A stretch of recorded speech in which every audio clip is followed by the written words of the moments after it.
Bonjour, donc nous allons entamer aujourd'hui le troisième chapitre qui concerne le filtrage, la définition et le test de concept ainsi que l'analyse commerciale et financière. Cette vidéo concernera uniquement le filtrage. Donc, depuis le début de ce cours, nous sommes en train de voir le processus d'innovation. Nous avons vu comment aider l'entreprise à générer un maximum d'idées. Et maintenant, nous allons voir dans ce chapitre et dans les suivants comment sélectionner les idées les plus prometteuses, celles qui sont le plus susceptibles de se transformer en succès commercial. Donc, nous allons voir tout d'abord le filtrage, ensuite la définition et le test du concept, et enfin, nous allons voir l'analyse commerciale et financière. Donc, cela va se traduire en 3 vidéos, une sur le filtrage, une sur le concept et une troisième sur l'analyse commerciale et financière. Donc, le filtrage des idées. Le filtrage des idées consiste à réfléchir d'une manière subjective finalement et sans recourir à des données primaires à l'adéquation des différentes idées avec les objectifs et les moyens de l'entreprise. Alors, étant donné que c'est une phase subjective, il vaut mieux ne pas être trop sévère, c'est-à-dire que lors de cette phase-là, il vaut mieux garder une idée qui ne sera pas intéressante, puisqu'elle va pouvoir être supprimée par la suite, que de supprimer une idée qui a du potentiel, parce qu'une fois qu'une idée est supprimée, on ne revient jamais dessus. Donc voilà, il vaut mieux garder un maximum d'idées, ne pas être trop sélectif, trop radical dans la sélection. Une première méthode consiste à utiliser des grilles d'évaluation, hein, c'est-à-dire à lister un certain nombre de critères selon lesquels on va évaluer l'intérêt d'une idée et l'opportunité de poursuivre le développement de cette idée. Comment on détermine ces critères? Eh bien, on les détermine d'une manière historique, c'est-à-dire que l'entreprise a dans le passé lancé de nouveaux produits, certains ont été des succès, certains ont été des échecs. Ça a permis normalement à l'entreprise de déterminer quels sont les facteurs de succès et d'échec et donc de faire une liste de ces facteurs-là. Vous avez ici un exemple qu'on appelle la grille d'O'Meara. Vous avez une liste de critères possibles en fonction desquels on peut juger de l'intérêt d'une idée. Alors bien entendu, ce sont des critères qui vous sont présentés à titre indicatif, hein. Chaque entreprise aura ses propres critères. Nous allons quand même expliquer et détailler les critères que vous avez devant les yeux. Donc, il y a des critères qui concernent le potentiel commercial à court terme de l'entreprise, comme par exemple la compatibilité de l'idée avec le mix marketing. Ça veut dire quoi? Ça veut dire, est-ce que cette idée va pouvoir être commercialisée avec le mix marketing actuel de l'entreprise, ou est-ce qu'on va être obligé d'utiliser une stratégie différente? Est-ce que la stratégie de communication que nous allons utiliser est la même que celle que nous utilisions précédemment? Est-ce que la stratégie de distribution est la même ou est-ce qu'il faut la changer, etc., etc. L'insertion dans le portefeuille de produits. Est-ce que cette nouvelle idée de produit a des synergies avec les anciens produits de l'entreprise, c'est-à-dire est-ce que ce sont des produits, par exemple, complémentaires? Parce qu'au contraire, c'est un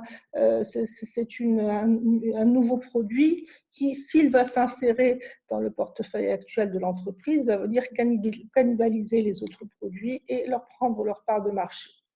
Ensuite, vous avez les potentialités commerciales à long terme, comme la capacité de différenciation.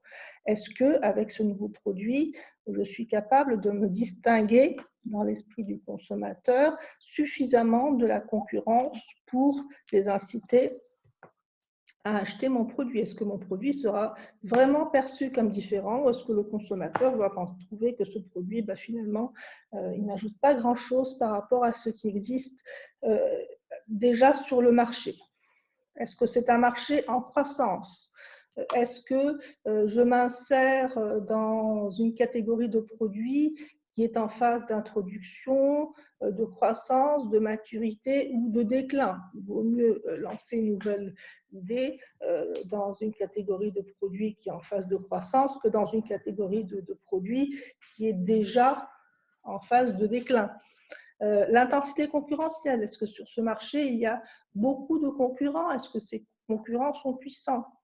Quelle est la taille du marché en nombre? Est-ce que je peux compter sur 10 000, 100 000 ou 1 million de consommateurs potentiels? Quels sont les types de protection envisageables? Est-ce que je peux déposer un brevet pour me protéger et pour empêcher les concurrents de m'imiter? Enfin, vous avez des critères qui concernent la recherche et développement et la production. Donc, par exemple, la compatibilité avec le système de production existant. Est-ce que pour fabriquer ce nouveau produit, j'ai besoin d'acheter de nouvelles machines, de construire une nouvelle usine? Est-ce que je peux le fabriquer avec ce que j'ai déjà? Est-ce que mes ingénieurs et mes techniciens maîtrisent déjà le savoir-faire nécessaire à la fabrication de ce nouveau produit, ou est-ce que je vais devoir le former, ou est-ce que je vais devoir recruter de nouvelles personnes? Et enfin, est-ce que ce nouveau produit met en valeur le savoir-faire actuel de mes ressources humaines? Donc, est-ce que j'utilise leurs connaissances, leurs capacités, leur savoir-faire ou pas? Alors, comment je vais utiliser cette grille? En donnant d'abord une note d'importance à chaque critère. Tous les critères ne sont pas aussi importants les uns que les autres pour moi.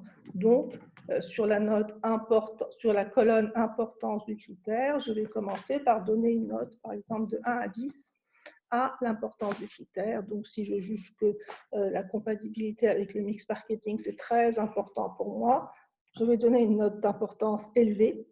Si au contraire, je juge que ce n'est pas très important, eh bien, je vais donner une note d'importance basse, 2 ou 3. Ensuite, je vais évaluer chacune de mes idées sur ce critère-là. Donc, on prend l'idée 1 et je vois. J'essaie de l'évaluer. Je me dis, est-ce que cette idée est compatible avec mon mix actuel? Si elle est compatible, je donne une note élevée. Si elle est un peu compatible, je vais donner une note basse.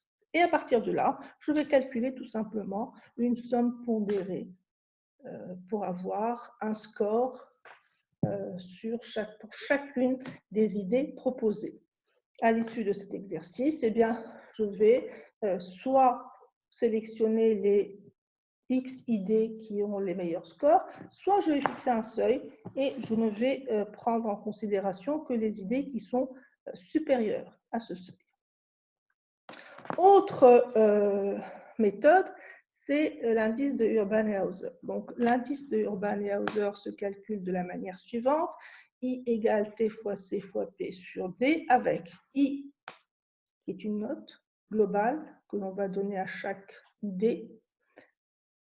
T, c'est l'évaluation subjective de la probabilité que l'entreprise puisse développer l'idée sur le plan technique. Donc, je vais fabriquer un nouveau produit, je ne suis pas sûre d'être capable de réussir à le développer sur le plan technique.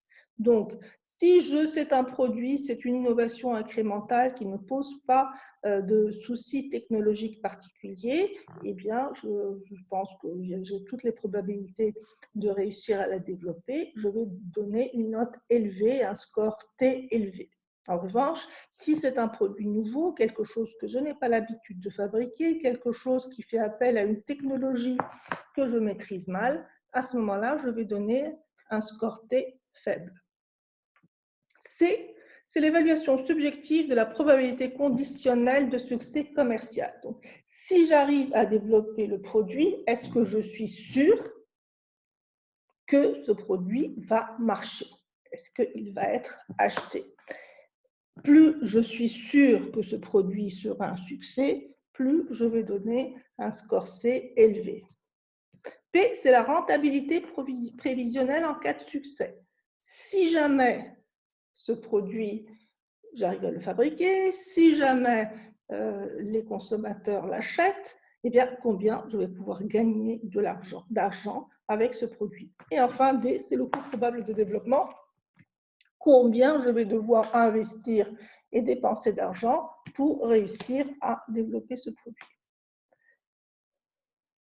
On peut faire une correspondance entre les deux méthodes, entre O'Meara et Urban et Hauser. Par exemple, on s'aperçoit que T, la probabilité de développement technique, peut être évaluée à partir des critères 9 et 10 de la grille de O'Meara. Donc, vous voyez que les critères 9 et 10, c'est justement la compatibilité avec le système de production existant.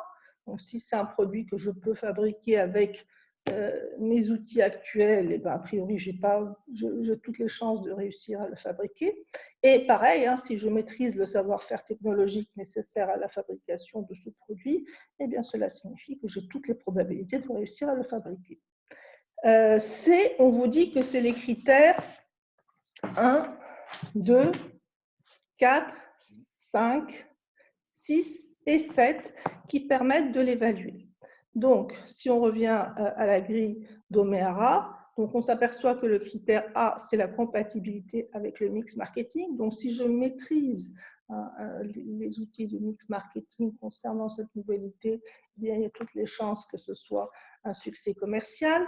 2, c'est l'insertion dans le portefeuille de produits. Là aussi, s'il y a une synergie avec les autres produits, j'ai toutes les chances que ce produit soit un succès commercial. La capacité, la croissance potentielle du marché. Si un marché est en croissance, eh bien, le succès commercial a plus de chances d'être au rendez-vous. Pareil pour la durée du cycle de vie du produit. Si j'ai affaire à une catégorie de produits en croissance, eh bien, j'ai plus de chances que mon idée soit un succès commercial. L'intensité concurrentielle. Si j'ai affaire à un marché peu concurrentiel, j'ai plus de chances de réussir commercialement. Et enfin, la taille du marché. Bien sûr, si je m'adresse à un marché important, j'ai plus de chances que mon produit soit un succès commercial.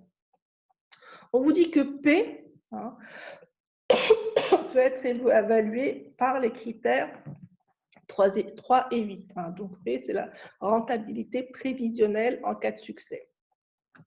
Donc 3, c'est la capacité de différenciation. Si mon produit est nettement différent des autres, eh bien, j'ai plus de chances de gagner de l'argent. Et 8, pareil, c'est les types de protection envisageables. Donc, ces deux critères, finalement, me donnent une sorte de monopole ou de quasi-monopole qui m'assure une rentabilité. D, c'est donc le coût de développement. Et donc là, il va être déterminé, on vous l'a vu, on ne va pas le trouver dans la grille d'O'Meara, mais il va être déterminé par les services de production, de marketing et de contrôle de gestion. Donc là, vous avez un exemple. Donc, on a pris une idée de produit et on a fait une évaluation pondérée pour les différents critères précédemment déterminés. Donc, on a trouvé qu'en termes de compatibilité, par exemple, avec le mix marketing, on allait lui donner la note de 4, 6 pour l'insertion dans le portefeuille de produits, etc. Donc, on voit comment, à partir de la grille d'O'Meara, on va pouvoir déterminer les constituants de l'indicateur de Urban et Hauser. Donc, vous voyez que on le calcule en additionnant les scores obtenus sur les critères 1, 2, 4, 5, 6 et 7, et on obtient 24.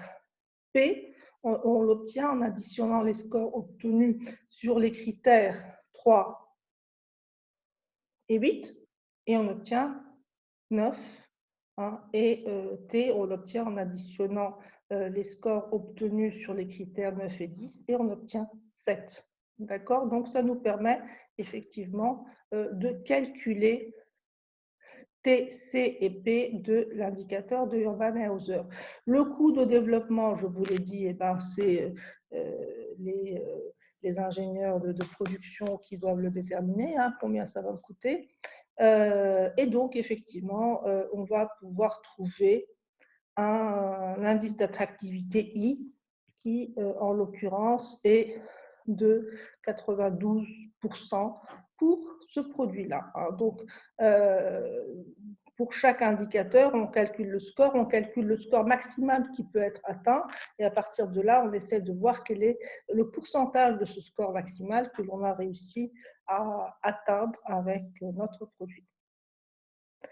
Donc voilà pour la première partie de ce chapitre qui concerne le filtrage des idées.